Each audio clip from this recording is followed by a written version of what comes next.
તને પેલા શ્રીલંકાના ઝંડાની અંદર સિંહ તલવાર લઈને હોય છે ખબર છે? એની ખબર છે ને? એવું કેમ હોય છે? મને નહીં ખબર હોય, એ તો કઈક વાત નહીં. તો છોકરાનું ભણાવતા તું? તમને ખબર હોય બોલો, મને તો ખરેખર નહીં ખબર. તમારે શીખવા મળે. છોકરાને ભણાવતા એમાં એ બધું તો જનરલ નોલેજ તો ધ્યાન હોવું જ જોઈએ ને. તમે શીખવાડો એટલે મને ખબર પડે. એમાં એવું હતું ને કે એક રાજા હતો ને, એને લગ્ન કરવા હતા. બરાબર. તો એને કીધું કે દુનિયાની સારામાં સારી સુંદરમાં સુંદર લડકી છોકરી હાથે હું લગ્ન કરું એમ. તો પ્રજાએ કીધું કે અમે છોકરી તમને હોતી આપીશું. તો પ્રજાએ બધામાંથી 600 છોકરીઓ લાયા, સુંદરમાં સુંદર. હવે રાજાને તો 600 છોકરીઓ હતી એટલે એમાં તો લગ્ન તો એકલા જ કરવાના હતા.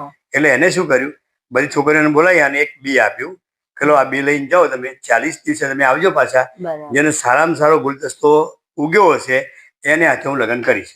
સાચી વાત. તો 40 દિવસ થયા એટલે બધી છોકરીઓ આવી પાછી રાજ દરબારમાં. અને એમાં 599 છોકરીના હાથમાં સુંદર મજાના ગુલદસ્તા હતા અને એક છોકરીના હાથમાં કશું નતું. બરાબર. તો રાજાએ જોયું કે બધી છોકરીના હાથમાં ગુલદસ્તા છે, આ છોકરી હાથમાં કઈ નહીં. તો એને બોલાય કઈ આય એમ કે આ બધી છોકરીઓને મસ્ત મસ્ત ગુલદસ્તો ઉગ્યો છે અને તું કેમ આમ ખાલી હાથે આવી? તો કે રાજાજી તમે જે આપ્યું હતું ને એ બી હતું પથ્થરનું, આ રહ્યું. અને આ બધાને તમે પથ્થરનું બી આપ્યું હતું. તે નકલી ગુલદસ્તા લઈને આવ્યા. મારી ઈમાનદારી હતી એટલે હું આ એના પથ્થરનું બી લઈને પાછી આવી કે આમાં ગુલદસ્તો ઉગે નહીં એમ. તો રાજા તો ખુશ થઈ ગયા અને એની હાથે લગ્ન કરી દીધા. બોલો. તો હું એવું કહેતી હતી કે પેલો ઝંડો અને સિંહ અને ધરવાની આ વાત જે કરી એનું શું? એનો જવાબ તો તમે મને આપ્યો જ નહીં. નહીં, એને તો કોઈ આઈડિયા નહીં હો આપણને. સારા.